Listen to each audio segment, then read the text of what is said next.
আসসালামু আলাইকুম প্রিয় স্বপ্নবাজের দল। ঢাকা সেন্ট্রাল ইউনিভার্সিটির জন্য আমি যে তোমাদের ফ্রি ক্লাসগুলো নিচ্ছিলাম, তার মধ্য থেকে আজকে তোমাদের জিকে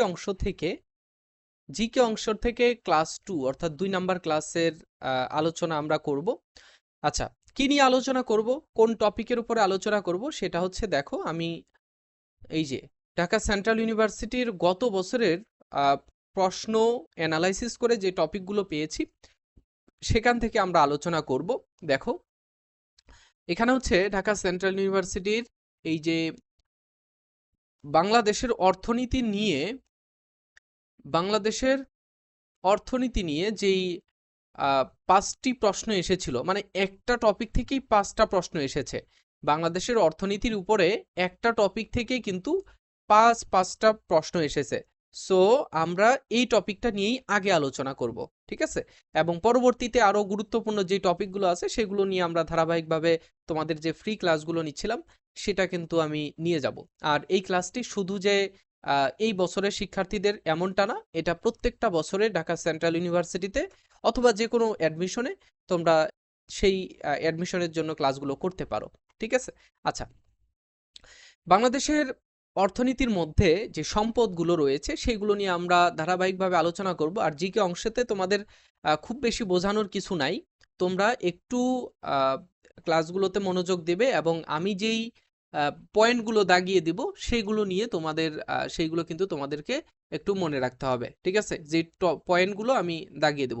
এবং এইখানে হচ্ছে অনেক কিছুই আছে যেগুলো হচ্ছে আমাদের অতীতের বিষয়, বর্তমান সেগুলো এক্সিস্ট করে না। সো সেগুলো তোমরা অ্যাভয়েড করবে, ঠিক আছে? এটুকু একটু মনে রাখো। আচ্ছা, এখান থেকে গুরুত্বপূর্ণ প্রশ্ন হচ্ছে এই যে এইটা, যে সুন্দরবন দিবস হচ্ছে আমাদের এখানে সুন্দরবন দিবস, এটা হচ্ছে 14 ফেব্রুয়ারি, ঠিক আছে? আচ্ছা, বাংলাদেশের প্রধান খাদ্যশস্য হচ্ছে ধান। সব থেকে শস্য ভাণ্ডার বলা হয় বাংলাদেশের শস্য ভাণ্ডার বরিশালকে। আচ্ছা, এরপরে বাংলাদেশের মোট আবাদি জমি এখন কমে এসেছে। এখন তবে এটা তোমরা মনে রাখতে পারো, 2,01,57,000। তবে আপডেটটা তোমরা একটু জেনে রাখবে, ঠিক আছে? আচ্ছা আচ্ছা, বাংলাদেশের মৌসুমগুলোর মধ্যে থেকে ফলনশীল ধানের চাষ হচ্ছে 53টি মৌসুমে। বিভিন্ন মৌসুমে ধানের চাষ হচ্ছে কতগুলো? 53টি। এর মধ্যে 47টি হচ্ছে তোমার বাংলাদেশ ধান গবেষণা ইনস্টিটিউট, যেটা ব্রি নামে পরিচিত। আহ, এবং 3টি হচ্ছে আন্তর্জাতিক ধান গবেষণা ইনস্টিটিউট, ঠিক আছে? আচ্ছা, 47টি হচ্ছে কি, এই যে এটার ব্রি, এবং তোমার আন্তর্জাতিক হচ্ছে 3টি, এবং বাংলাদেশের আণবিক কৃষি গবেষণা ইনস্টিটিউট থেকে 2টি, এবং ধানের জাত হচ্ছে পূর্বাচি, এটা চীন থেকে আনা হয়েছে। ধানের জাত পূর্বাচি, ঠিক আছে? আচ্ছা, মনে রাখবা। এরপর হচ্ছে ব্রি এর আঞ্চলিক কার্যালয় 9টি। ব্রি এর আঞ্চলিক কার্যালয় কয়টি? 9টি। বরিশাল, এটা এই যে এই তথ্যটুকু মনে রাখবা। বরিশাল, হবিগঞ্জ, কুমিল্লা, সোনাগাজী, তারপর হচ্ছে রাজশাহী, ভাঙ্গা, ফরিদপুরের ভাঙ্গা, রংপুর, কুষ্টিয়া, সাতক্ষীরা, ঠিক আছে? আচ্ছা, এগুলো মনে রাখবা। এরপরে বাংলাদেশের প্রধানত চার শ্রেণীর ধান দেখা যায়, সেগুলো হচ্ছে আমন, আউশ, বোরো আর হচ্ছে ইরি ধান, মনে রাখবা। আবাদি জমির প্রায় 70 ভাগে ধান চাষ করা হয়। আমাদের যতটুকু আবাদি জমি আছে সেগুলোর 70 ভাগ হচ্ছে ধান চাষ করা হয়। আচ্ছা, বাংলাদেশের খাদ্য উৎপাদনকারী এলাকার 92 ভাগ এলাকায় ধান উৎপাদিত হয়। আচ্ছা, ইরাটম হচ্ছে বাংলাদেশের উন্নত মানের একটা ধানের জাত, ইরাটম মনে রাখবা, হ্যাঁ? আচ্ছা, এরপর হচ্ছে ব্রিশাইল, হলো উন্নত জাতের ধান। রবি শস্য বলতে বোঝা হচ্ছে শীতকালীন যেটা ফসল সেটাকে রবি শস্য বলে, তোমরা কৃষি শিক্ষায় পড়েছো নিশ্চয়ই। এরপর হচ্ছে খরিফ, যেটা সেটা হচ্ছে গ্রীষ্মকালীন। শীতকালীন যেটা সেটা হচ্ছে রবি, আর গ্রীষ্মকালীন সেটা হচ্ছে তোমার খরিফ। এরপর হচ্ছে বাড়ি। বাড়ি কি জিনিস? বাড়ির পূর্ণরূপ আমি তোমাদেরকে, দেখো, গত বছর এরকম এই যে পূর্ণরূপের উপর থেকে, এই যে এখানে একটু দেখো, এই যে পূর্ণরূপ, এখান থেকে কিন্তু 2টা প্রশ্ন এসেছে ঢাকা সেন্ট্রাল ইউনিভার্সিটিতে। পূর্ণরূপ থেকে 2টা প্রশ্ন এসেছে। সো 2টা প্রশ্ন যেহেতু পূর্ণরূপ থেকে এসেছে, তোমরা এখান থেকেও পড়ে রাখতে পারো। বাড়ি এর ফুল মিনিং হচ্ছে বাংলাদেশ এগ্রিকালচারাল রিসার্চ ইনস্টিটিউট। এখানে এগ্রিকালচার কিন্তু না, এগ্রিকালচারাল, ঠিক আছে? অ্যাডজেক্টিভ দেওয়া আছে, মনে রাখবা। আচ্ছা, এরপরে দেখো বলা হচ্ছে বাড়ি একটি কৃষি উন্নয়ন। বাড়ি এর কাজ কি? কৃষি উন্নয়ন করা। বাংলাদেশের আহ, কৃষি উন্নয়নমূলক কাজ করার জন্য এই বাড়ির কার্যক্রম পরিচালিত হয়। বিনা কি? Bangladesh institute of nuclear agriculture, আণবিক কৃষি। ঠিক আছে, আণবিক কৃষি, এটা হচ্ছে নিউক্লিয়ার, মনে রাখবা হচ্ছে নিউক্লিয়ার। এই যে বিনা ধান, বাড়ি ধান, ব্রি ধান, এগুলো পড়ো না? এগুলো হচ্ছে এই যে এটার অংশ। আণবিক কৃষি গবেষণা ইনস্টিটিউট অর্থাৎ বিনা প্রতিষ্ঠিত হয় 1972 সালে কৃষি বিশ্ববিদ্যালয় চত্বরে। বাংলাদেশ কৃষি বিশ্ববিদ্যালয় কোথায় অবস্থিত? ময়মনসিংহে। বিএডিসি কি? এই যে বিএডিসি ফার্ম তোমরা প্রত্যেকটা জেলায় দেখতে পারবা যে BADC farm, Bangladesh agricultural development corporation, Bangladesh agricultural development corporation. এরপর হচ্ছে এইচওয়াইভি, এইচআইভি না কিন্তু, এইচওয়াইভি। এইচওয়াইভি হচ্ছে high yield variety, high yield variety. Okay, পাটকে সোনালী আঁশ বলা হয়, এটা তো জানো। পাট বেশি জন্মে হচ্ছে কোথায়? রংপুরে। আচ্ছা, এরপর হচ্ছে বাংলাদেশ পাট গবেষণা ইনস্টিটিউট প্রতিষ্ঠিত হয় 1951 সালে।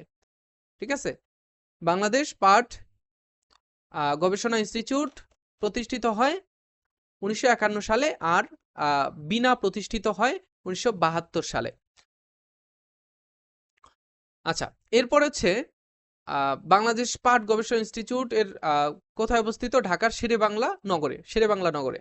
আচ্ছা, এরপরে হচ্ছে তোমার দেওয়া আছে বাংলাদেশের পাট ব্যবসার প্রধান কেন্দ্র নারায়ণগঞ্জ। ঠিক আছে, নারায়ণগঞ্জে অনেক বড় বড় জুট মিল ছিল এক সময়, স্বাধীনতার আগে এবং পরেও ছিল, এখন বন্ধ হয়ে গেছে।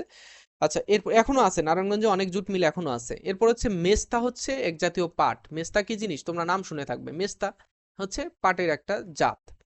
আচ্ছা, এরপর হচ্ছে সিলেটের মালনীছড়ায় বাংলাদেশের প্রথম চা বাগান প্রতিষ্ঠিত হয়, বা চা আবাদ করা হয় মালনীছড়ায়। পঞ্চগড় কোন ধরনের চা চারা লাগানো হয়? অর্গানিক চা চারা লাগানো হয় পঞ্চগড়ে। আচ্ছা, চা উৎপাদনে বাংলাদেশ দশম। বাংলাদেশের সর্বশেষ চা বাগান, এটা একটু আপডেট তোমরা পড়ে নিবা, হ্যাঁ, এটার আপডেট পড়ে নিবা। আমরা যখন আমরা এই লেকচার শিট তৈরি করেছি তখন ছিল পঞ্চগড়। এরপরে হচ্ছে বাংলাদেশের অর্গানিক চা উৎপাদন, যেটা বললাম পঞ্চগড়ে। চা চাষের জন্য প্রয়োজন অধিক বৃষ্টিপাত সমৃদ্ধ পাহাড়ি ঢালু। ঠিক আছে, পাহাড়ি ঢালু প্রয়োজন, পাহাড়ি ঢালু অঞ্চল। এরপরে বাংলাদেশের রাবার উৎপন্ন হয় চট্টগ্রাম, মধুপুর কোথায় বলতো? টাঙ্গাইলের মধুপুর। রাঙ্গামাটি কক্সবাজারের রামুতে। ঠিক আছে, এই অঞ্চলগুলোতে। এরপরে বাংলাদেশের রাবার চাষ শুরু হয় 1965, বিনা 1972। তারপর হচ্ছে পাট গবেষণা ইনস্টিটিউট 1951, আর হচ্ছে রাবার 1965, মনে রাখবা। যে ভূমিরূপটি বাংলাদেশে দেখা যায় না, মালভূমি দেখা যায় না, বাংলাদেশে দেখা যায় না। মালভূমি কি জিনিস? মালভূমি বলো, মালভূমি কি জিনিস? পাহাড়ের ঢালু অঞ্চলগুলো যেগুলো রয়েছে সেগুলো হচ্ছে মালভূমি বলা হয়। পাহাড়ের তোমার খাদে যে শস্য চাষের যে জায়গাগুলো, সেগুলোকে মালভূমি বলা হয়। স্বর্ণাসার আবিষ্কার করেন কে? ডক্টর আব্দুল খালেক। স্বর্ণাসার আবিষ্কৃত হয় তোমার 1987 সালে। জুম চাষ হয় পাহাড়ি ঢালে। আচ্ছা, পাহাড়ি ঢালে মালভূমিতে, পাহাড়ি এলাকায় জুম চাষ করা হয়। বৃহত্তর কৃষি উদ্যান হচ্ছে গাজীপুর জেলার কাশিমপুরে। হ্যাঁ, কাশিমপুর কারাগারে না আবার, কিন্তু কাশিমপুর কারাগারে নয়, গাজীপুরের কাশিমপুরে অবস্থিত হচ্ছে বৃহত্তর কৃষি উদ্যান, কৃষি বাগান, বর্তমান টিকটকারদের সব থেকে বড় জায়গা আর কি। বাংলাদেশের বৃহত্তম কৃষি খামার ঝিনাইদহের মহেশপুরে অবস্থিত। গুরুত্বপূর্ণ ইনফরমেশন মনে রাখবা। বাংলাদেশের মাথাপিছু, এটা হচ্ছে তুমি আপডেট জেনে নিবা। পাহাড়ি এলাকায় আনারস চাষের ফলে মাটির উর্বরতা বৃদ্ধি পায়। আচ্ছা, এটা ইম্পর্টেন্ট না তেমন। পদ্মা নদী ব্যতীত, আচ্ছা এখানে আনারসটা ইম্পর্টেন্ট, যে কোন ফসল চাষের জন্য পাহাড়ি মাটির উর্বরতা বৃদ্ধি পায়। এখানে অপশন থাকতে পারে আনারস, তারপরে থাকতে পারে তোমার জুম, পাট, তারপরে আরো কি থাকতে পারে, চা, এগুলো থাকতে পারে। ঠিক আছে, তুমি আনারস দিবা। আচ্ছা, পদ্মা নদী ব্যতীত উন্নত জাতের তরমুজের শস্যের বীজের নাম। আচ্ছা, এখানে আমিও বুঝতে পারি নাই। দেখো, পদ্মা নদী, এই যে পদ্মা কিসের নাম? নদীর নাম, এটা তো আমরা সকলেই জানি। তারপরে পদ্মা হচ্ছে একটা তরমুজের জাতের নাম। ঠিক আছে, তরমুজ বীজ। আচ্ছা, যমুনা হচ্ছে মরিচের নাম, পদ্মা হচ্ছে তরমুজের বীজের নাম, মনে রাখবা। ইন্টারেস্টিং। স্থান ছাড়া সুমাত্রা ও মেনিলা তামাক জাতীয় শস্যের নাম। আচ্ছা, সুমাত্রা ও মেনিলা এটা হচ্ছে তামাক জাত, তামাকের জাত। তারপর হচ্ছে বাহার, মানিক রতন, উন্নত জাতের টমেটো। বাহার, মানিক রতন এগুলো হচ্ছে। আর পাখি ছাড়া ময়না, ময়না হচ্ছে কি ধান, ময়না ধান। বলাকা হচ্ছে, বলাকা দোয়েল, এটা হচ্ছে গমের চাষ। মহানন্দা এটা হচ্ছে আমের চাষ। তারপরে হচ্ছে ইররা, শুকতারা, তারাপুরি এগুলো হচ্ছে বেগুনের চাষ, বেগুনের জাতের নাম।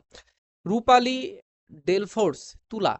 এরপর হচ্ছে বঙ্গবন্ধু কৃষি পুরস্কারের বর্তমান নাম হচ্ছে জাতীয় কৃষি পুরস্কার। এটা এটা ইম্পর্টেন্ট আছে, হ্যাঁ। বঙ্গবন্ধুর নাম অনেক জায়গায় চেঞ্জ করা হয়েছে, অনেক প্রতিষ্ঠানে। সো এখানে বর্তমান সেগুলোর নাম কি দেওয়া হয়েছে এগুলো তোমরা একটু বেশি করে পড়ে নিবা। বিভিন্ন ইনস্টিটিউট রয়েছে, বিভিন্ন বিশ্ববিদ্যালয় রয়েছে, কলেজ রয়েছে, ঠিক আছে। এগুলো থেকে বঙ্গবন্ধুর নাম বের করে বাদ দিয়ে অন্য কিছু দিয়েছে। আচ্ছা, ভাস্কারা কি? ভাস্তারা। ভাস্তারা হচ্ছে একটি আমের জাত। বাহার, মানিক রতন এগুলো টমেটো, এখানে বলেছি, এই যে এখানে টমেটো, বাহার, মানিক রতন। এরপর হচ্ছে বর্ণালী শুভ্রা, এটা হচ্ছে ভুট্টার জাত, বর্ণালী শুভ্রা, মনে রাখবা। এরপরে হচ্ছে অগ্নিস্বর, কানাইবাসী, মোহনবাসী, অমৃতসার, মেহের এগুলো হচ্ছে কলার বীজ, ঠিক আছে। এরপর হচ্ছে সফল অগ্রণী, সরিষা। পাহাড়ি এলাকায় আনারস চাষের ফলে মাটির উর্বরতা বাড়ে, এটা একটু আগে পড়লাম। এরপরেও দেখো বিভিন্ন কোন জেলায় কোন শস্য বেশি ফলে, ঠিক আছে, যেসব জেলায় ফসল বেশি জন্মায়। ধান হচ্ছে ময়মনসিংহে, চা মৌলভীবাজার, গম রংপুরে। দেখো গম কিন্তু আগে পঞ্চগড়ে ছিল, হ্যাঁ, আগে পঞ্চগড়ে ছিল। যদি অপশনে রংপুর না পাও পঞ্চগড় দিবা, পঞ্চগড়, পঞ্চগড় দিবা। সরি সরি, পঞ্চগড় না, ঠাকুরগাঁও, দূর, আমার নিজের জেলা ঠাকুরগাঁও, ভুলে গেছিলাম। আর রুটির ঝুড়ি বলা হয় কিন্তু ঠাকুরগাঁওকে, বাংলাদেশের রুটির ঝুড়ি বলা হয় ঠাকুরগাঁওকে। যদি রংপুর না পাও তোমরা ঠাকুরগাঁও দিবা, হ্যাঁ। পাট হচ্ছে রংপুরে, আর তুলা হচ্ছে যশোরে, তামাক রংপুরে, রেশম হচ্ছে নবাবগঞ্জ রাজশাহীতে, আনারস হচ্ছে রাঙ্গামাটি সিলেটে, নারিকেল হচ্ছে বরিশাল, খুলনা, নোয়াখালী, যশোরে, বুঝছো। আচ্ছা, এরপর হচ্ছে কয়েকটি গবেষণা কেন্দ্র, তাদের অবস্থান। এই যে ব্রি আমরা ধান জাতীয় ধানের জন্য যে গবেষণা ইনস্টিটিউট, সেটা হচ্ছে জয়দেবপুরে, গাজীপুরের জয়দেবপুরে। বাড়ি হচ্ছে গাজীপুরের জয়দেবপুরে। এটা হচ্ছে তোমরা গাজীপুর যারা থাকো বা গাজীপুরে গিয়েছো, গাজীপুর চৌরাস্তা থেকে যখন তুমি ওই জয়দেবপুরের দিকে যাবা, জয়দেবপুরের রেল স্টেশনের দিকে যে বরাবর রাস্তাটা গেছে পূর্ব দিকে, সেই রাস্তা দিয়ে গেলে হাতের ডান পাশে বড় একটা প্রতিষ্ঠান পড়বে। এটা হচ্ছে উপরে লেখা থাকবে, দেখো, দেখবা বাংলাদেশের ধান গবেষণা ইনস্টিটিউট, ঠিক আছে, ওইটাই। ওইখানেই বাড়ি, ওইখানেই ব্রি, দুইটাই রয়েছে। আচ্ছা, ধান গবেষণা ইনস্টিটিউট আন্তর্জাতিক যেটা ধান গবেষণা ইনস্টিটিউট, সেটা হচ্ছে ফিলিপাইনের মেনিলায় অবস্থিত। আণবিক কৃষি গবেষণা, এটা হচ্ছে কৃষি বিশ্ববিদ্যালয় চত্বর, ময়মনসিংহে। তারপরে পাট গবেষণা ইনস্টিটিউট শেরেবাংলা নগর, ঢাকায়। আন্তর্জাতিক পাট সংস্থা ঢাকায় অবস্থিত। মৃত্তিকা ঢাকায়। তারপর হচ্ছে রেশম গবেষণা রাজশাহীতে, মৎস্য ময়মনসিংহে। তারপরে এটা হচ্ছে স্বাদুপানির, হ্যাঁ, স্বাদুপানির মৎস্য গবেষণা ইনস্টিটিউট ময়মনসিংহে। বন গবেষণা কেন্দ্র হচ্ছে বন গবেষণা কেন্দ্র, মনে রাখবা চট্টগ্রামে, যেহেতু চট্টগ্রামে বনায়নের পরিমাণ বেশি। এগুলো মনে রাখার টেকনিক তোমরা একটু নিজেরাই সেট করে নিবা, ঠিক আছে। ঢাকায় যেগুলো সেগুলো আলাদা করে লিখে তুমি আলাদা করে মনে রাখতে পারবা। নদী গবেষণা ফরিদপুরে, এটা মনে রাখবা, নদী ফরিদপুর এলাকায় নদী বেশি সেই জন্য। আর চা হচ্ছে শ্রীমঙ্গল মৌলভীবাজার, এটাও এইভাবেই মনে রাখবা। তাঁত হচ্ছে নরসিংদীতে, এগুলো একটু একটু অড লাগে। আর এই ওয়ার্ডগুলোই তোমরা আরেকটু ভালোভাবে মনে রাখতে পারো আলাদা করে লিখে।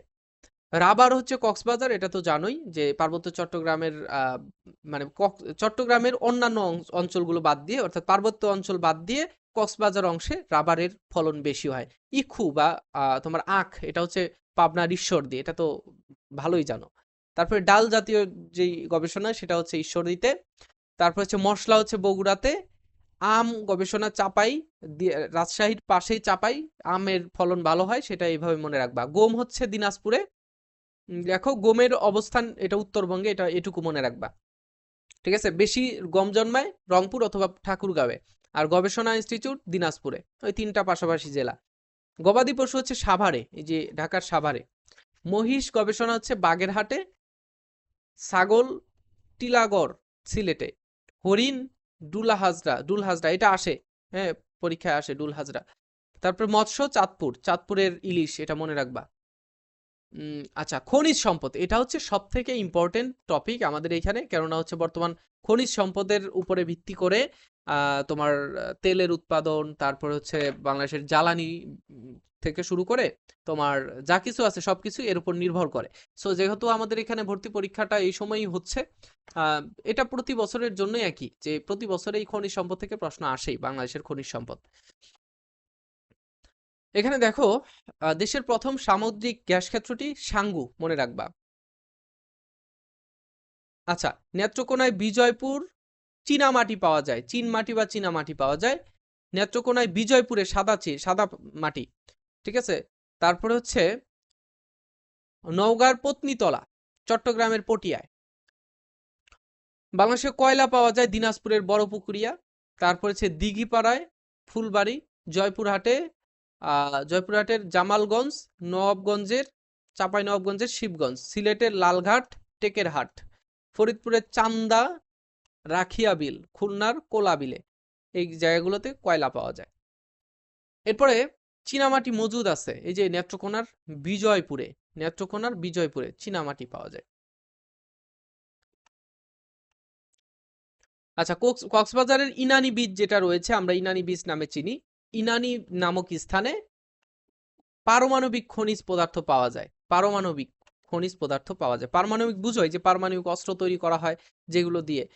ইউরেনিয়ামের কথা একজন বাংলাদেশের লিডার, ডাকসুর একজন সদস্য, তিনি কিন্তু সম্পাদক, তিনি কিন্তু এই কথাটা বলে অনেক ট্রলের শিকার হয়েছে। সো তোমরা এটাও এইভাবে মনে রাখতে পারো যে পারমাণবিক খনিজ কোথায় অবস্থিত, কক্সবাজারের ইনানি নামক স্থানে। ইনানি বিচ নিয়েও তোমরা পড়তে পারো। ইনানি বিচ হচ্ছে, ইনানি একটা বিচের নাম, হ্যাঁ, বিচ, এটা হচ্ছে তোমার এই কক্সবাজার যে বিচগুলো থাকে তার একটা অংশ। আচ্ছা, খনিজ তেল জটিল হাইড্রোকার্বন সমূহের মিশ্রণ। খনিজ তেল কিসের কিসের মিশ্রণ? জটিল হাইড্রোকার্বন। এখানে হাইড্রোজেন কার্বন দুটাই মিশ্রিত অবস্থায় থাকে। তেল মানচিত্রে সুন্দরবন অঞ্চল কত নম্বর ব্লকের অন্তর্ভুক্ত? 5 থেকে 7 নম্বর ব্লকে, ঠিক আছে। তেল মানচিত্রে দেশের প্রথম সর্বাধুনিক প্রযুক্তির বৃহত্তম স্বয়ংক্রিয় লুব ওয়ের ব্লেডিং, রুব ওয়ের না লুব ওয়েল হবে, ব্লেডিং প্লান্টটির উদ্ভাবন করা হয় চট্টগ্রামের পতেঙ্গাতে। আচ্ছা, এই যে এই টিটা এখানে, এটা প্লান্ট, ঠিক আছে, ব্লেডিং প্লান্ট, এটার উদ্ভাবন করা হয় চট্টগ্রামের পতেঙ্গাতে। আচ্ছা, বাংলাদেশের পেট্রোলিয়াম কর্পোরেশন বিপিগি কবে থেকে সবুজ রং মিশ্রিত কেরোসিন বাজারে ছেড়েছে?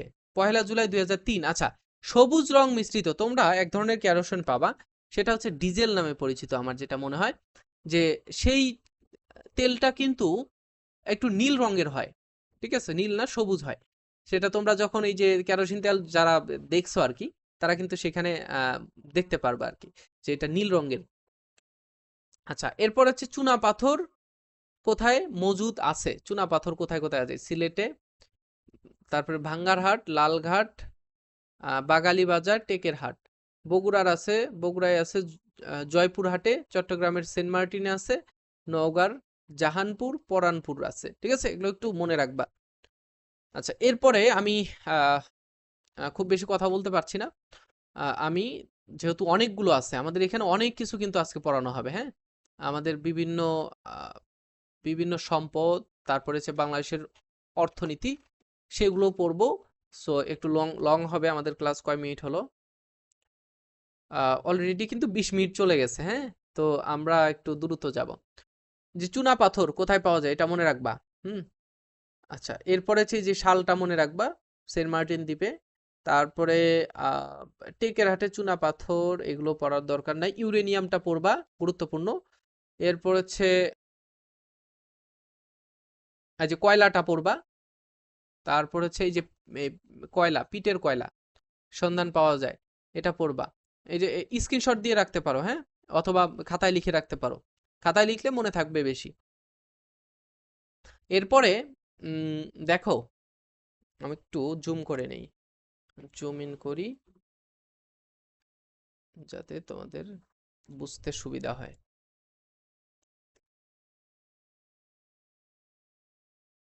আচ্ছা, দেশের প্রথম কয়লা খনি কার্যক্রম শুরু করে বড়পুকুরিয়া কয়লা খনি। এটা এটা এটা ইম্পর্টেন্ট, পড়বা। বাংলাদেশের ভূগর্ভস্থ কয়লা অস্তিত্ব প্রথম প্রমাণিত হয়, এই যে প্রমাণিত হয় কবে, পাওয়া যায় কবে, তারপর হচ্ছে সেটা খনন কাজ শুরু হয় কবে, সর্বপ্রথম তোমার উত্তোলন করা হয় কবে। এই জিনিসগুলো একটু বেশি বেশি পড়বা, কারণ এখানে বর্তমান এইগুলো থেকেই বেশি প্রশ্ন আসে। আর এরপরে এখানে আর তেমন কিছু পড়ার নাই, নিচের দিকে আসো।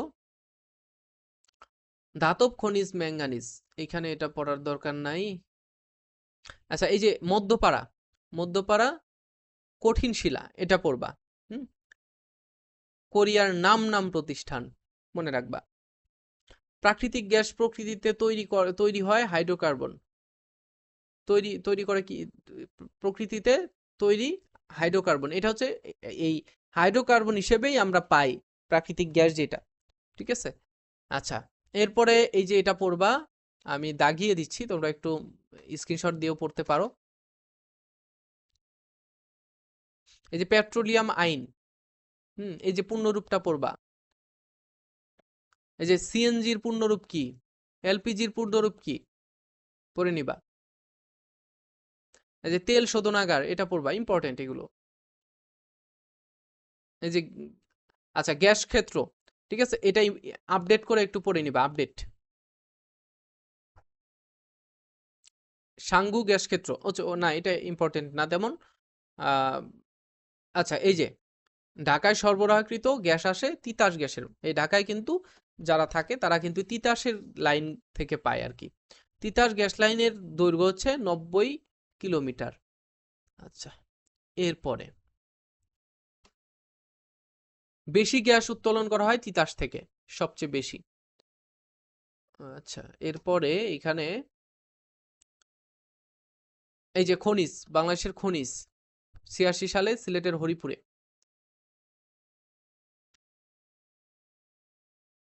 আচ্ছা, এই যে পেট্রো বাংলা, ফেনী গ্যাস ক্ষেত্র থেকে তোমার পেট্রো বাংলা যে পরিত্যক্ত গ্যাস ক্ষেত্রে গ্যাসের সন্ধান পায়, পরিত্যক্ত একটা গ্যাস ক্ষেত্র ছিল, সেখান থেকে এই যে পেট্রো বাংলা, পেট্রো বাংলা একটা প্রতিষ্ঠান, সেটা গ্যাস ক্ষেত্রে গ্যাসের সন্ধান পায়, ঠিক আছে। আচ্ছা, আচ্ছা, কানাডিয়ান গ্যাস ক্ষেত্র যেটা গ্যাস কানাডিয়ান তেল গ্যাস অনুসন্ধানকারী কোম্পানি যেটা, সেটা নাম হচ্ছে নাইকো, হ্যাঁ, কানাডিয়ান, সেটা কিন্তু বাংলাদেশে অভিযান চালায় এবং গ্যাস ক্ষেত্র খুঁজে বের করে। এরপরে হচ্ছে তোমার ট্যাংরাটিলা গ্যাস ফিল্ডের পরিচালনার দায়িত্ব পায় হচ্ছে নাইকো। ট্যাংরাটিলা, ট্যাংরাটিলা কোথায় অবস্থিত তোমরা খুঁজে বের করো।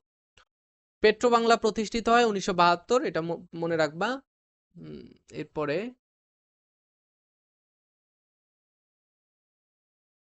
আচ্ছা, দিঘিপাড়া, এই যে ইম্পর্টেন্ট, দিঘিপাড়া ও নওগাঁর পত্নীতলায় কয়লা খনিতে রূপা পাওয়া যায়, পাওয়ার সম্ভাবনা রয়েছে। রূপা, রূপা, এখন প্রশ্ন আসতে পারে যে আচ্ছা, প্রশ্ন কিভাবে হবে, সেখানে আমি এই যে নিচে দেওয়া আছে প্রশ্ন কিভাবে হয়, সেটাও তোমাদের দেখানো হবে আর কি।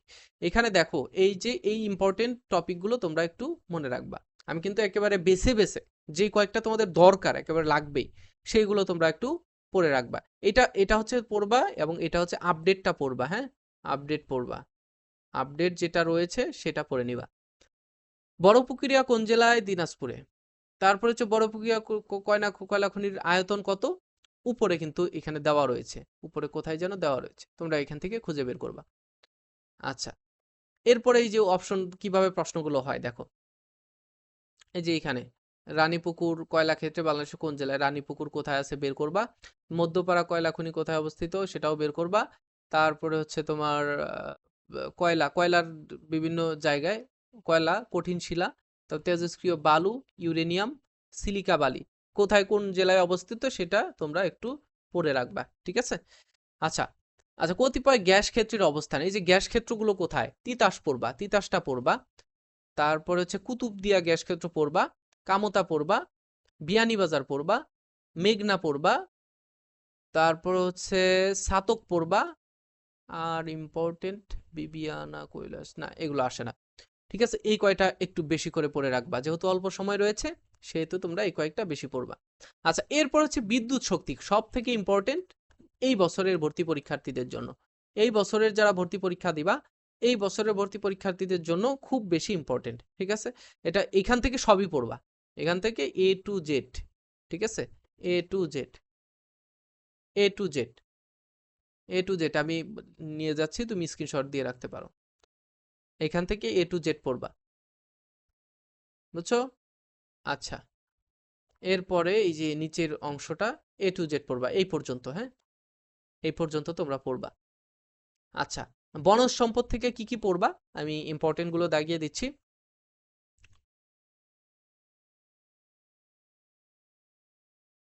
আচ্ছা, শতকরা 25 ভাগ ধরা হয় অনেক জায়গায় এখন পর্যন্ত, যদিও পরিবর্তিত হয়েছে, তারপরেও 25 শতকরা 25 ভাগ বলা হয়।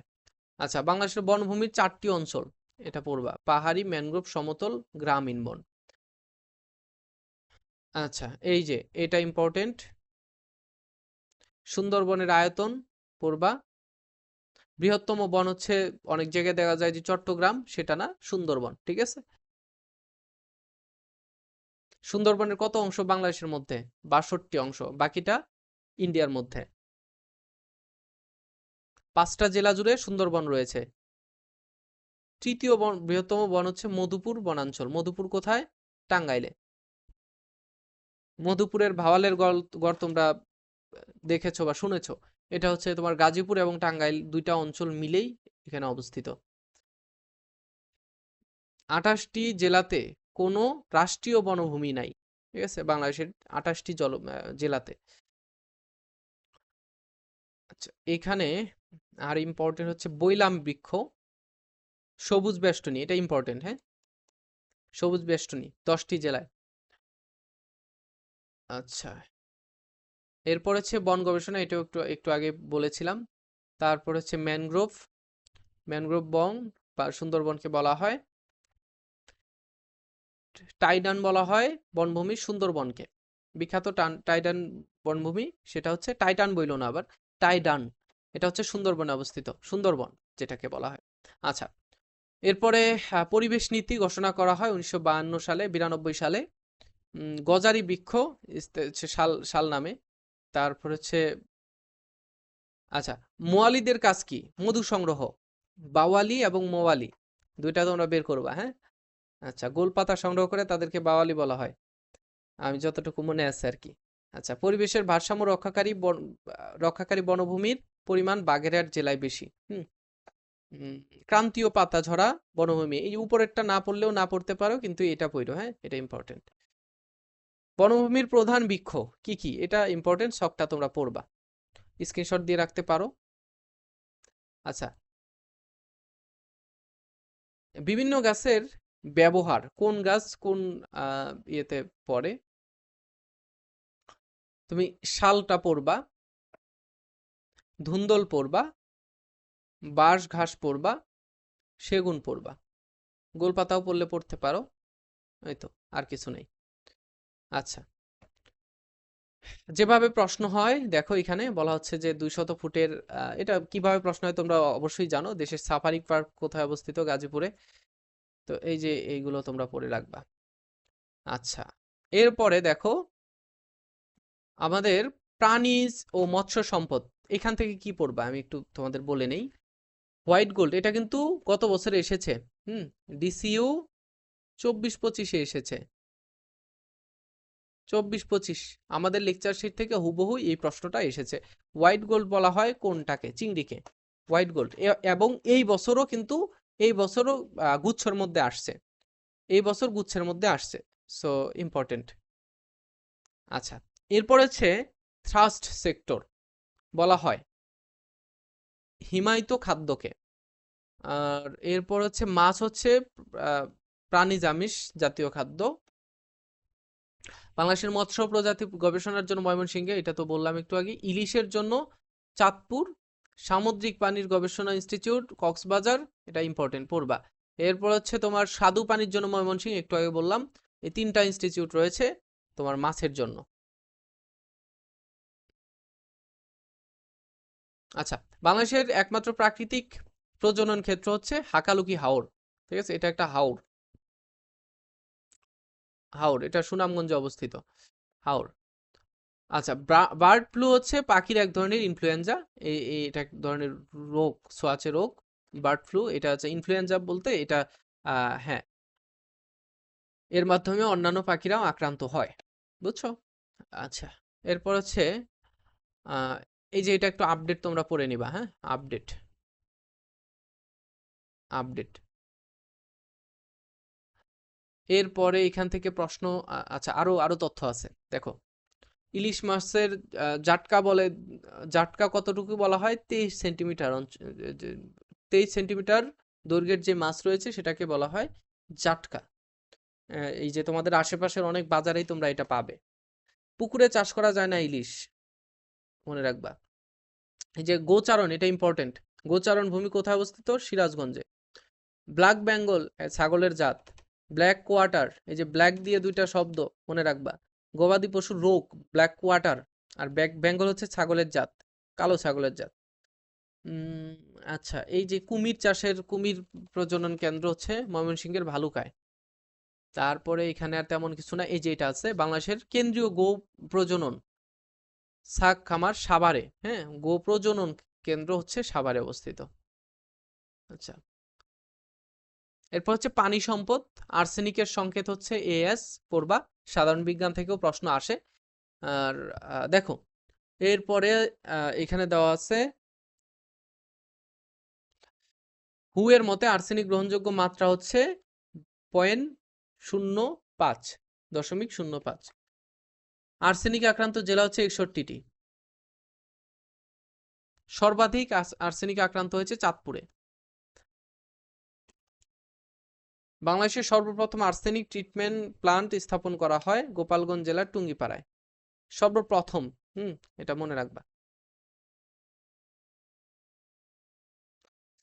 আর্সেনিক নির্মূলে বাংলাদেশকে সাহায্য প্রদান করে বিশ্ব ব্যাংক, হ্যাঁ, আর্সেনিক নির্মূলে সাহায্য প্রদান করে বিশ্ব ব্যাংক, মনে রাখবা।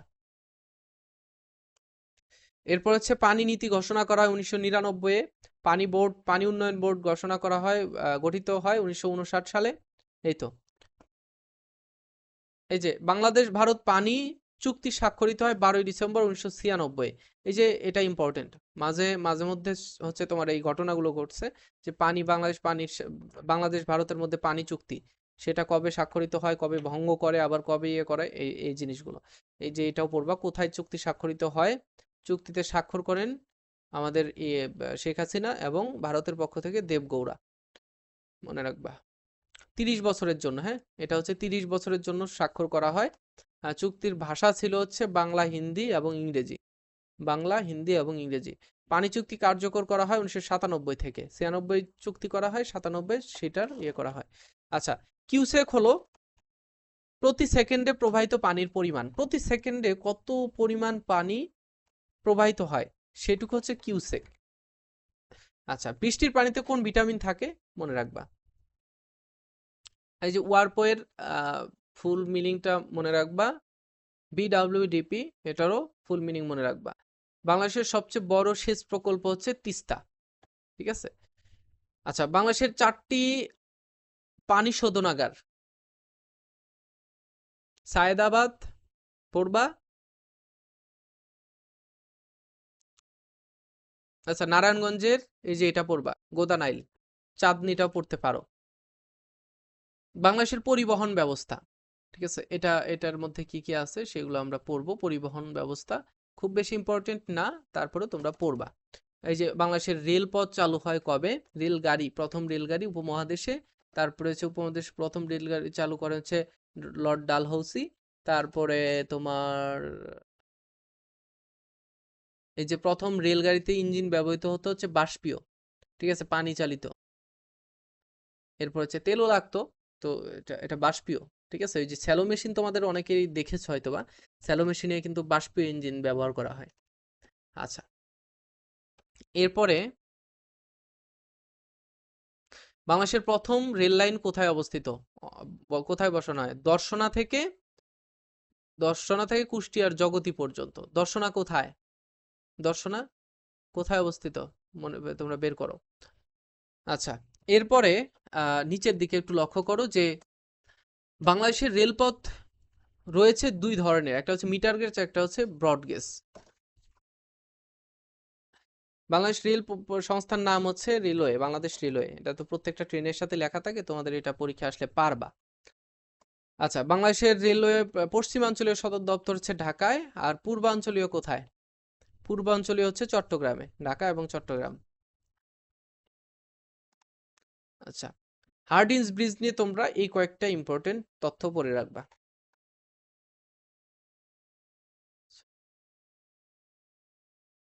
আচ্ছা, ভৈরব ব্রিজ, এই যে এই জিনিসটা, এটা একটু তোমরা বেশি পড়বা। হ্যাঁ, এটা আমার নিজ চোখে দেখা এবং ইম্পর্টেন্ট, এটা আসে। ভৈরব ব্রিজ অবস্থিত হচ্ছে মেঘনা নদীর উপরে এবং বাংলাদেশের দীর্ঘতম রেল সেতু। দীর্ঘতম রেল সেতু হচ্ছে ভৈরব ব্রিজ। 1957 সালে এটা প্রতিষ্ঠিত হয়। ওকে, এরপর হচ্ছে সড়ক পথ। সড়ক পথের এখানে তুমি এখানে অনেক কিছুই নাই, তবে সড়ক পথের মধ্যে এই যে ব্রিজ, পদ্মা ব্রিজ, এগুলো ইম্পর্টেন্ট, এগুলো একটু পড়বা। পদ্মা, যমুনা, এই ব্রিজগুলো। তবে পদ্মা থেকে আহ, পড়া জরুরি, কিন্তু খুব বেশি আসবে বলেও মনে হয় না। বাংলাদেশের নৌপথ, আচ্ছা আকাশপথ আছে, নৌপথ আছে, এগুলো থেকে খুব বেশি ইম্পর্টেন্ট না, আমি দাগিয়ে দিচ্ছি। তারপরেও 1 নাম্বার পড়বা হচ্ছে এই যে প্রথম ফ্লাইট কোথায় অবস্থিত, কোথায় যায়, বাংলাদেশের কয়টা কয়টা বিমানবন্দর এবং কোথায় কোথায় অবস্থিত, কোন বিমানবন্দর কোথায় অবস্থিত, কবে চালু হয়, সেগুলো পড়বা। চালু হয়। এরপর হচ্ছে বাংলাদেশের অভ্যন্তরীণ বিমানবন্দর, অভ্যন্তরীণ, ঠিক আছে, ঢাকা, চট্টগ্রাম, সিলেট, কক্সবাজার, বরিশাল, যশোর, রাজশাহী, সৈয়দপুর। সৈয়দপুর হচ্ছে তো নীলফামারীতে। আর আরেকটা আছে ঠাকুরগাঁও, যেটা পরিত্যক্ত বর্তমান, ঠিক আছে, আমার নিজ জেলায় ঠাকুরগাঁওয়ে, সেটা পরিত্যক্ত, তবে বর্তমান সরকার উদ্যোগ নিচ্ছে যে এটা আবার চালু করার জন্য। বাংলাদেশের প্রথম বিমান সংস্থা যেটা বেসরকারি, এটা হচ্ছে এরো বেঙ্গল এয়ারলাইন্স। এরো বেঙ্গল এয়ারলাইন্স, ঠিক আছে। এয়ারলাইন বলা হয় বিমান চলাচলের জন্য নির্দিষ্ট পথকে, বিমান চলাচলের জন্য কিন্তু নির্দিষ্ট একটা পথ আছে, ঠিক আছে, ওই পথকে বলা হয় এয়ারলাইন, বুঝছো, ওই পথকে বলা হয় এয়ারলাইন। এরপরে আচ্ছা, এই যে ইম্পর্টেন্ট, বাংলাদেশের প্রথম মহিলা পাইলট কানিজ ফাতেমা ফাতেমা রোকসানা। কানিজ ফাতেমা রোকসানা। এরপর হচ্ছে নৌ পরিবহন বা নৌপথ, সেখানে কি কি রয়েছে? বাংলাদেশের বর্ষাকালে বাংলাদেশের নদীপথের দৈর্ঘ্য হচ্ছে 6,000 কিলোমিটার। 6,000 কিলোমিটার। বাংলাদেশের নৌ পরিবহন সংস্থা হচ্ছে BIWTC, বাংলাদেশ অভ্যন্তরীণ নৌ পরিবহন কর্পোরেশন। হুম, আচ্ছা,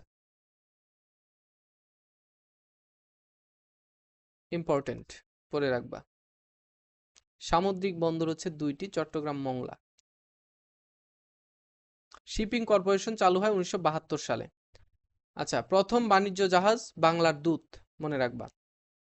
বাংলাদেশের বন্দর সমূহ, বন্দর, নদী বন্দর চট্টগ্রাম, মংলা বন্দর। তারপরে হচ্ছে সমুদ্র বন্দর। আর প্রধান সমুদ্র বন্দর হচ্ছে চট্টগ্রাম সমুদ্র বন্দর, এবং এটা চালু ও প্রতিষ্ঠিত হয় 1887 সালে, ইংরেজদের আমলে। এরপরে আর এখানে ইম্পর্টেন্ট কি আছে? এটা, এটা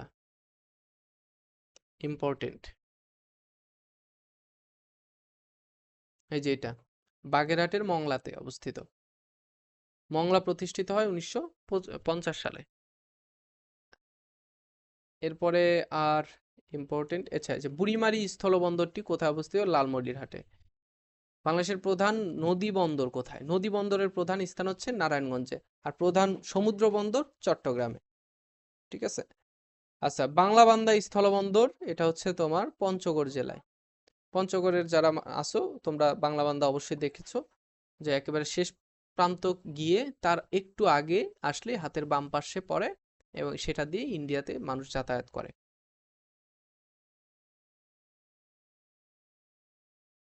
আচ্ছা, বাংলাদেশের নদী বন্দর প্রধান যেটা, সেটা হচ্ছে তোমার নারায়ণগঞ্জে শীতলক্ষ্যা নদীর তীরে, এরপর হচ্ছে চাঁদপুরটা পড়বা, এরপরে বরিশালটা পড়বা, বরিশাল ইম্পর্টেন্ট না, খুলনাটা পড়বা, গোয়ালন্দ পড়বা। হ্যাঁ, আচ্ছা।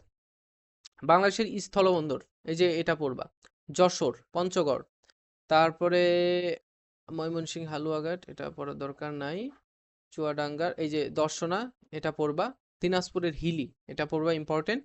তারপরে লালমনিরহাট, বুড়িমারি, ইম্পর্টেন্ট। আর সিলেট ব্রাহ্মণবাড়িয়ার আখাউড়া, কুমিল্লার বিবির বাজার, এটা ইম্পর্টেন্ট। এই যে নবাবগঞ্জের সোনা মসজিদ, চাঁপাই নবাবগঞ্জের সোনা মসজিদ পড়বা, ঠিক আছে। আচ্ছা, এখন বাংলাদেশের অর্থনীতির মধ্যে আর কি কি রয়েছে, আমরা ক্লাস তো অনেক লং হচ্ছে, সো আমরা একটু দেখি, 40 মিনিট অলরেডি হয়ে গেছে। সো এখান থেকে আর ইম্পর্টেন্ট কি কি রয়েছে সেগুলো আমি দাগিয়ে দিচ্ছি, তোমরা একটু পড়ে নেবে, এগুলো তো স্ক্রিনে দেখা যাচ্ছেই, তাই না? ইম্পর্টেন্ট, এই যে বাংলাদেশের অর্থনীতি কাউন্সিল, এর চেয়ারম্যান হচ্ছে প্রধানমন্ত্রী, ঠিক আছে। বাংলাদেশের অর্থ মন্ত্রণালয়ের ইংরেজি নাম হচ্ছে ministry of finance. Ministry of commerce হচ্ছে বাণিজ্য মন্ত্রণালয়। অর্থ মন্ত্রণালয়, এটা হচ্ছে অর্থ, এটা হচ্ছে বাণিজ্য, অর্থ আর বাণিজ্য, ঠিক আছে। ওকে,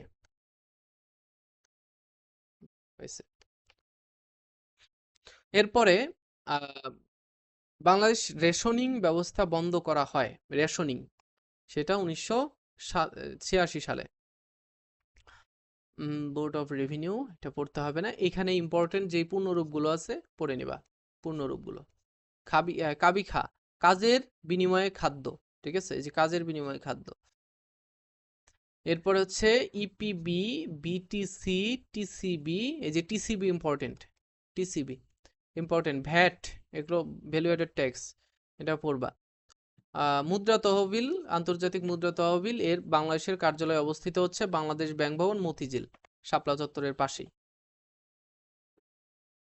আচ্ছা, এরপরে হচ্ছে বাংলাদেশের এগুলো হচ্ছে আপডেট তথ্যগুলো একটু বেশি পড়বা। মুক্তবাজার অর্থনীতি চালু হয় 1991 সালে।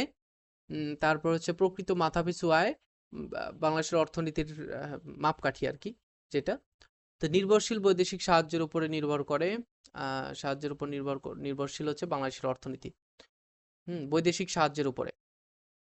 প্রত্যক্ষ শুল্কের আওতায় পড়ে আয়কর, প্রত্যক্ষ শুল্ক, আয়কর, একজন নাগরিক তুমি যদি কোনো ইনকাম করো তো সেখান থেকে কিন্তু একটা ট্যাক্স তারা কেটে নেয় বাংলাদেশ সরকার, এবং এই শুল্কের যখন তুমি প্রত্যক্ষভাবে সেটা দিচ্ছ সেটাই হচ্ছে প্রত্যক্ষ আয়, ঠিক আছে, প্রত্যক্ষ শুল্ক বা আয়, সরকারের আয় হয় ট্যাক্সের মাধ্যমেই। সার্কভুক্ত দেশের বাংলাদেশের বাণিজ্য সম্পর্ক নেই হচ্ছে মালদ্বীপের সাথে, মালদ্বীপের সাথে বাংলাদেশের কোনো বাণিজ্যিক সম্পর্ক নেই, এটা হচ্ছে সার্কভুক্ত দেশগুলোর মধ্যে। এখানে ইম্পর্টেন্ট আর কি আছে, এই যে এটা পড়বা, এই যে প্রথম কোন কোন নোট চালু হয়, 1 এবং 100 টাকা। তারপর হচ্ছে ঘাটতি বাজেট, এগুলো বৃহত্তম রাষ্ট্র, এই যে যুক্তরাষ্ট্র বাংলাদেশের সরকারি সরাসরি বিনিয়োগকারী সর্ববৃহৎ দেশ হচ্ছে যুক্তরাষ্ট্র। প্রাইভেটাইজেশন বোর্ড গঠিত হয় 1953 সালে। হ্যাঁ, আচ্ছা,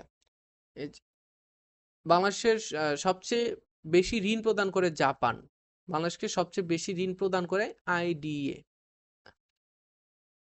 আচ্ছা, বাংলাদেশের রপ্তানি আয়ের তৃতীয় সর্বোচ্চ ভাগ আসে চামড়া খাত থেকে, তৃতীয়, হ্যাঁ, চামড়া খাত হচ্ছে তৃতীয়।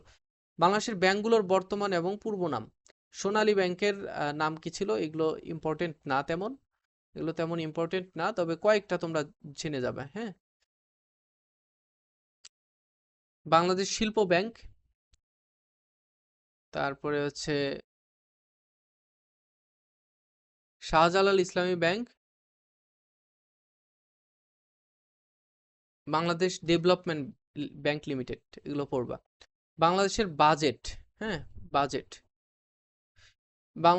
বাজেট শব্দের উৎপত্তি হয় ফরাসি শব্দ বোজেট, নাকি এটা কি, এটাও বোজেট উচ্চারণ হবে আর কি। বিশ্বের সর্বপ্রথম বাজেট দেওয়া হয় 1733 সালে যুক্তরাষ্ট্রে। বাজেট প্রধানত দুই ভাগে দেওয়া হয়, উদ্বৃত্ত এবং ঘাটতি বাজেট, তিনটা ইম্পর্টেন্ট পড়ে রাখো।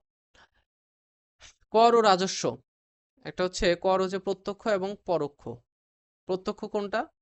প্রত্যক্ষ হচ্ছে তুমি এই যে আয়কর যেটা দিচ্ছ সেটা। পরোক্ষ হচ্ছে তোমার কোনো দ্রব্যাদি পণ্যাদি কিনলা, সেই কেনার পরে সেখান থেকে যে তোমার ট্যাক্সটা তারা নেয়, কোম্পানি নেয়, কোম্পানি থেকে তারপর হচ্ছে সরকার নেয়, এর মাধ্যমে তোমার এই এটা হচ্ছে পরোক্ষভাবে নিচ্ছে।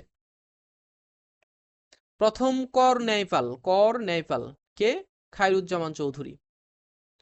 আর কিছু পড়বা না এখানে। কর বিভাগ ও মন্ত্রণালয়ের অন্তর্ভুক্ত হচ্ছে অর্থ মন্ত্রণালয়, এটা দরকার নাই। এখান থেকে পূর্ণরূপ কয়েকটা পড়ে নিবা, আসে ঢাকা সেন্ট্রাল ইউনিভার্সিটির পরীক্ষায় আসে। শেয়ার বাজার, DCCI, Bangladesh chamber of commerce and industry, ঠিক আছে। বাংলাদেশ ঢাকা তোমার স্টক এক্সচেঞ্জ আনুষ্ঠানিকভাবে কার্যক্রম শুরু করে 1956 সালে নারায়ণগঞ্জে। পুঁজিবাজার নিয়ন্ত্রক সংস্থার নাম হচ্ছে সিকিউরিটি অ্যান্ড এক্সচেঞ্জ কমিশন, ঠিক আছে, সেক। তারপরে সেকের পূর্ণরূপ হচ্ছে সিকিউরিটি অফ এক্সচেঞ্জ কমিশন। কবে কবে প্রতিষ্ঠিত হয় এটুকু পড়ে রাখবা, আর তেমন কিছু এখানে পড়ার প্রয়োজন নাই। এই যে ঢাকা স্টক এক্সচেঞ্জ এবং চিটাগাং স্টক এক্সচেঞ্জ প্রতিষ্ঠিত হয় কত সালে, পড়ে রাখবা।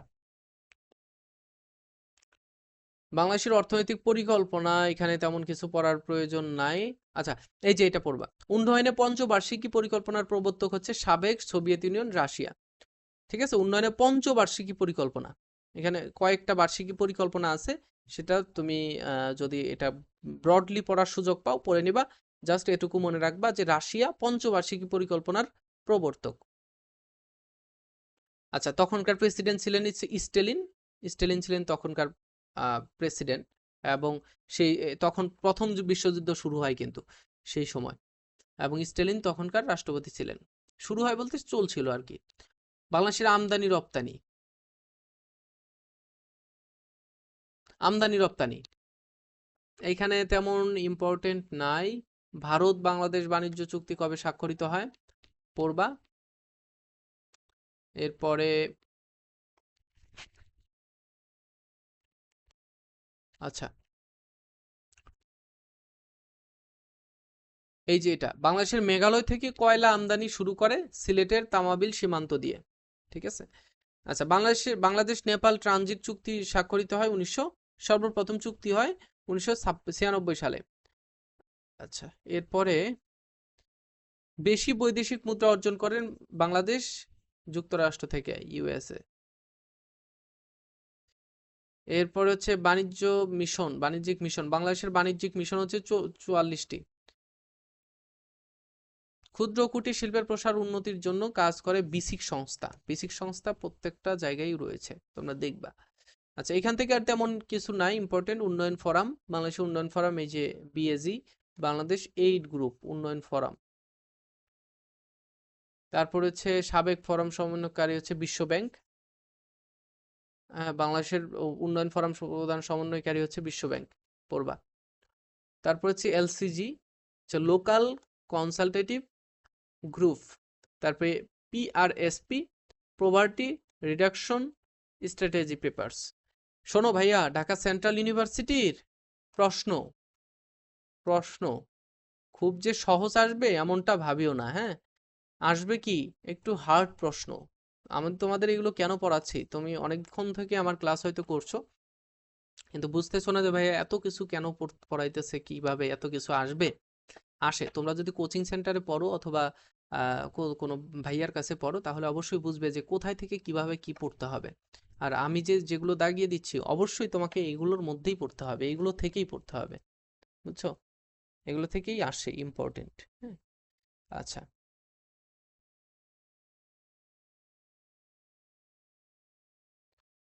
আচ্ছা, এরপরে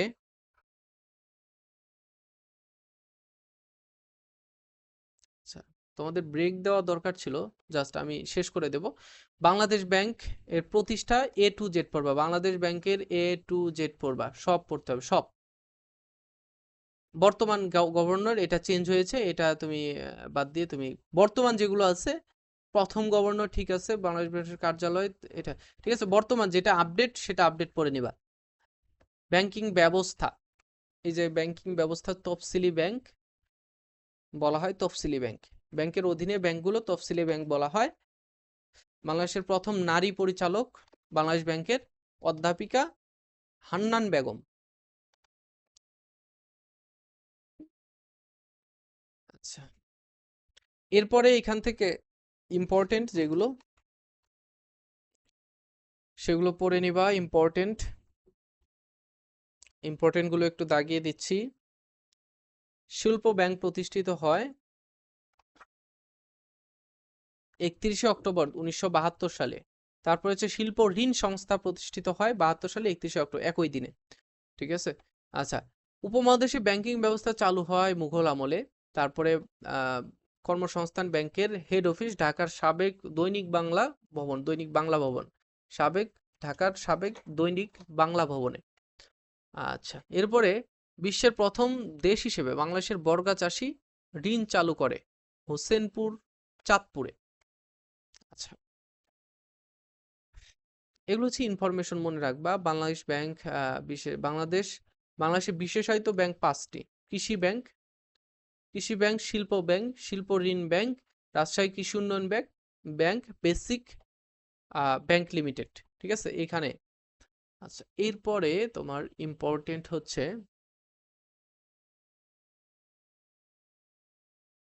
আচ্ছা, গ্রামীণ ব্যাংকের প্রতিষ্ঠাতা ডক্টর মোহাম্মদ ইউনুস। গ্রামীণ ব্যাংকের মডেল অনুসরণ করা হয় বিশ্বের 119টি দেশে। বাংলাদেশ ব্যাংকের প্রথম মহিলা মহাব্যবস্থাপক নাজনীন সুলতানা। টাকা ছাপানোর প্রেসটির নাম হচ্ছে সিকিউরিটি প্রিন্টিং প্রেস। ঠিক আছে।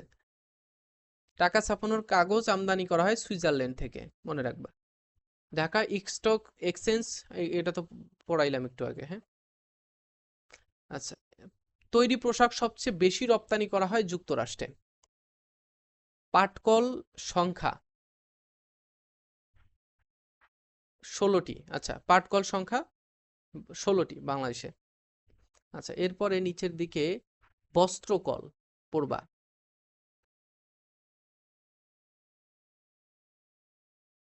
এরপর হচ্ছে চিনির কল Carew and Co limited, Darshana.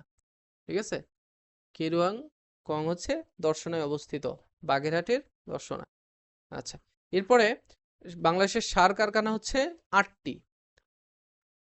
বড় সার কারখানা হচ্ছে যমুনা সার কারখানা, জামালপুরের তারাকান্দিতে অবস্থিত। জামালপুরের তারাকান্দি বা তারাকান্দা যেটাকে বলে। এরপরে নিচের দিকে সার, এই যে বেসরকারি খাতে বাংলাদেশের সবচেয়ে বড় সার কারখানা হচ্ছে কাফকো, বেসরকারিতে। এটা হচ্ছে বেসরকারি। হ্যাঁ, বেসরকারি।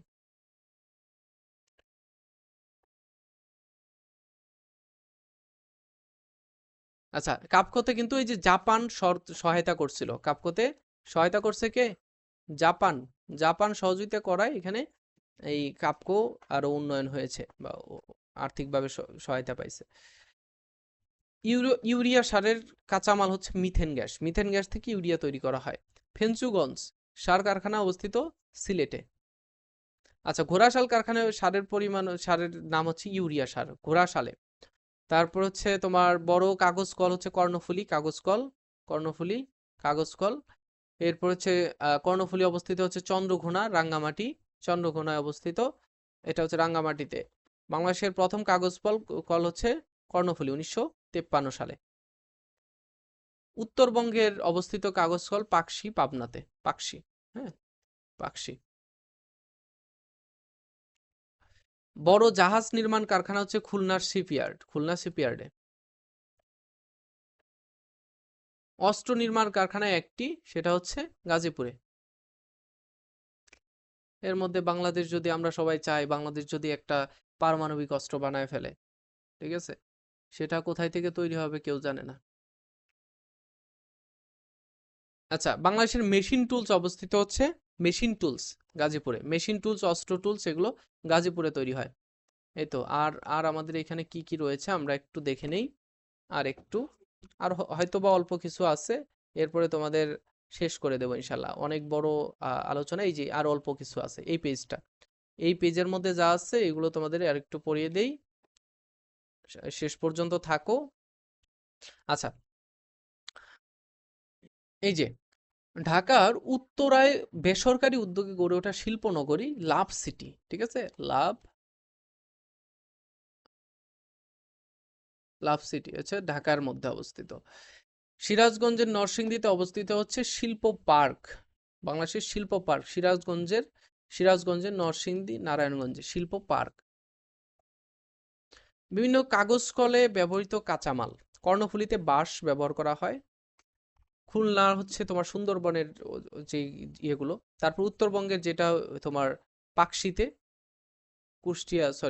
পাবনার পাকশিতে, সেটাতে আখের ছোবড়া ব্যবহার করা হয়। সিলেটে ব্যবহার করা হয় নল খাগড়া ও ঘাস। খুলনায় ব্যবহার করা হয়েছে হার্ডবোর্ড মিল, সুন্দরী কাঠ, ঠিক আছে।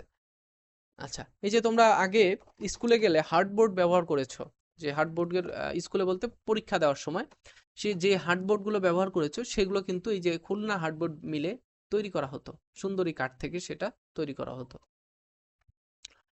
বাংলাদেশের কাগজ কল কোথায় কোথায় কোনটা অবস্থিত এবং সেটার কাঁচামালগুলো কি কি? কর্ণফুলীতে তো বাঁশ, এটা বললাম। এরপরে হচ্ছে তুমি পড়বা নর্থ বেঙ্গল পেপার, সেটা হচ্ছে আখের ছোবড়া, একটু আগে বললাম। এই যে সোনালী পেপার মিল, এটা পড়বা। এরপরে হার্ডবোর্ড মিল হচ্ছে গাজীপুর, পরিত্যক্ত কাগজ। হার্ডবোর্ড মিল রাঙ্গামাটি, খুলনা, সেটা সুন্দরী কাঠ, এটা একটু আগে পড়াইলাম। এইটুকুই। আচ্ছা, এরপর হচ্ছে বাংলাদেশের সার কারখানা, যমুনা, এটা পড়বা, ইম্পর্টেন্ট, জামালপুরের তোমার তারাকান্দিতে। ফেঞ্চুগঞ্জ সার, এটা হচ্ছে সিলেটে। পলাশ সার, এটা পড়ার দরকার। ঘোড়াশালে হচ্ছে ইউরিয়া তৈরি হয়, সেটা হচ্ছে নরসিংদীতে, ঠিক আছে। আচ্ছা, এরপরে এখানে আরো আছে, ইউরিয়া সার কারখানা হচ্ছে চট্টগ্রামে। আচ্ছা, এখানে একটা প্রশ্ন, ঘোড়াশাল এবং ইউরিয়া সার কারখানা, এটা দুইটা কিন্তু। ঘোড়াশালে ইউরিয়া তৈরি হয়, কিন্তু ইউরিয়া সার কারখানা আরেকটা রয়েছে, সেটা হচ্ছে চট্টগ্রামে, ঠিক আছে। জিয়া সার কারখানায় পড়বা, ইম্পর্টেন্ট, বর্তমান সরকারের কাছে এগুলো ইম্পর্টেন্ট। টিএসপি সার চট্টগ্রামে, টিএসপি, তোমার বাবা যদি কৃষক হয় তাহলে তো তার মুখে কিন্তু অধিকাংশ সময় টিএসপি সারের নাম শুনবা। বাংলাদেশের ইপিজেড ইম্পর্টেন্ট, সব থেকে ইম্পর্টেন্ট। বাংলাদেশের কয়টা ইপিজেড রয়েছে, কোথায় কোথায় রয়েছে, সেটা তোমরা একটু মনে রাখবা। হ্যাঁ, এই যে ইপিজেড, এটা কিন্তু আপডেটটা তোমরা পড়ে রাখবা। আপডেট আপডেট আপডেট পড়ে রাখবা, কয়টা ইপিজেড আছে। বাংলাদেশের ইপিজেড, প্রথম ইপিজেড হচ্ছে চট্টগ্রাম ইপিজেড 1983 সালে। বাংলাদেশের দ্বিতীয় ইপিজেড হচ্ছে ঢাকার সাভারে 1987 সালে। আর ইপিজেডকে নিয়ন্ত্রণ সংস্থা, এই যে বিইপিজেড এ, এরপরে হচ্ছে বিইপিজেড এ প্রতিষ্ঠিত হয় 1980 সালে। ইপিজেড কর্ণফুলী চট্টগ্রাম সর্বশেষ যেটা। আচ্ছা, এটাও আপডেট করে নিবা, সর্বশেষ কোনটা, সর্বশেষ, ঠিক আছে। আচ্ছা, এরপরে হচ্ছে রপ্তানি ইপিজেড এর অবদান, এটা আপডেট পড়বা, আপডেট পড়ে নিবা, তোমার কারেন্ট অ্যাফেয়ার্স থেকেও পড়তে পারো। একমাত্র রেয়ন মিল কর্ণফুলী চট্টগ্রামে রেয়ন মিল। তারপর তাঁত প্রশিক্ষণ ইনস্টিটিউট নরসিংদীতে, মেশিন টুলস কারখানা গাজীপুরে। তারপর হচ্ছে তোমার দেশের প্রথম বেসরকারি ইপিজেড হচ্ছে ইপিজেড, সামনে আরটা যুক্ত করে দিবা, এরপরে ইপিজেড। আর বাংলাদেশ ইপিজেডকে নিয়ন্ত্রণ করে সংস্থা হচ্ছে, সামনে বি লাগাবা, সামনে বি, ইপিজেড দিয়ে তারপর হচ্ছে এ। উত্তরা ইপিজেড নীলফামারীতে অবস্থিত, হ্যাঁ। আর আর প্রধানমন্ত্রী মন্ত্রণালয়ের অধীনে থাকে হচ্ছে ইপিজেড। দেশের দ্বিতীয় বেসরকারি ইপিজেড হচ্ছে কে যুক্ত করবা। এছাড়াও এগুলো জানা আবশ্যক, কি কি জানা আবশ্যক, এগুলো স্ক্রিনশট দিয়ে নাও। আমি আর এটা দ্বিতীয়বার পড়াচ্ছি না, ইম্পর্টেন্ট, হ্যাঁ, পড়ে নিবা। আচ্ছা, এই তো আমাদের এখানে আরো চর্চার অনেক কিছু রয়েছে। আচ্ছা, দেখো এই যে চর্চাগুলো যেগুলো রয়েছে, এই চর্চাগুলো তোমরা করতে পারবে, কিন্তু এই চর্চাগুলো কোথায় থেকে করতে পারবে? তোমাদের জন্য আমরা এখন যারা এতক্ষণ পর্যন্ত ক্লাসটা করছো, তোমরা মনোযোগ সহকারে ক্লাস করার জন্য তোমাদের ধন্যবাদ। আর তোমরা এই যে ক্লাসটা করার পরে আহ তোমাদের যেই, আচ্ছা, এটা আমরা চলে আসছি কোথায়, তোমাদের যে চর্চা করার যে বিষয়টা, চর্চা তো করতে হবে, তাই না? চর্চা করতে হলে তোমরা কি করবা? আমাদের তোমাদের জন্য আমাদের ঢাকা সেন্ট্রাল ইউনিভার্সিটিকে নিয়ে বি এবং সি ইউনিটের জন্য যে এক্সাম ব্যাচে ভর্তি চলছে, সেই এক্সাম ব্যাচে কিন্তু ভর্তি হচ্ছে এবং আমরা রেগুলার পরীক্ষা নিচ্ছি, স্টুডেন্টদের পরীক্ষা নিচ্ছি আমরা। সেখানে স্টুডেন্টদের বিভিন্ন ম্যাটেরিয়াল দিচ্ছি। সো তোমরা যারা ভর্তি হতে চাও, আমাদের পেইড ব্যাচ এবং হচ্ছে আমাদের এক্সাম ব্যাচ পেইড ব্যাচ, দুইটাই পেইড ব্যাচ। তো আমরা এই দুইটা পেইড ব্যাচে আমরা ভর্তি করাচ্ছি। তোমরা যারা ভর্তি হতে চাও তারা এই আমাদের এক্সাম ব্যাচে ভর্তি হওয়ার জন্য আমাদের এখানে যে নাম্বার রয়েছে, হোয়াটসঅ্যাপ নাম্বার রয়েছে, সেই হোয়াটসঅ্যাপ নাম্বারে মেসেজ করবা। এই যে এখানে হোয়াটসঅ্যাপ নাম্বার রয়েছে, এই যে নিচে হোয়াটসঅ্যাপ নাম্বার রয়েছে, এই নাম্বারে মেসেজ করবা। এক্সাম ব্যাচের ফি হচ্ছে 199 টাকা। আমি কিভাবে পড়াই, কেমন পড়াই তোমরা সকলেই জানো। সো নির্দ্বিধায় ভর্তি হয়ে নিতে পারো আমাদের এক্সাম ব্যাচে। সো দেখা হচ্ছে পরবর্তী ক্লাসে। তো পরবর্তী ক্লাসে তোমাদের সাথে আরো কথা হবে, দেখা হবে। আল্লাহ হাফেজ, আসসালামু আলাইকুম।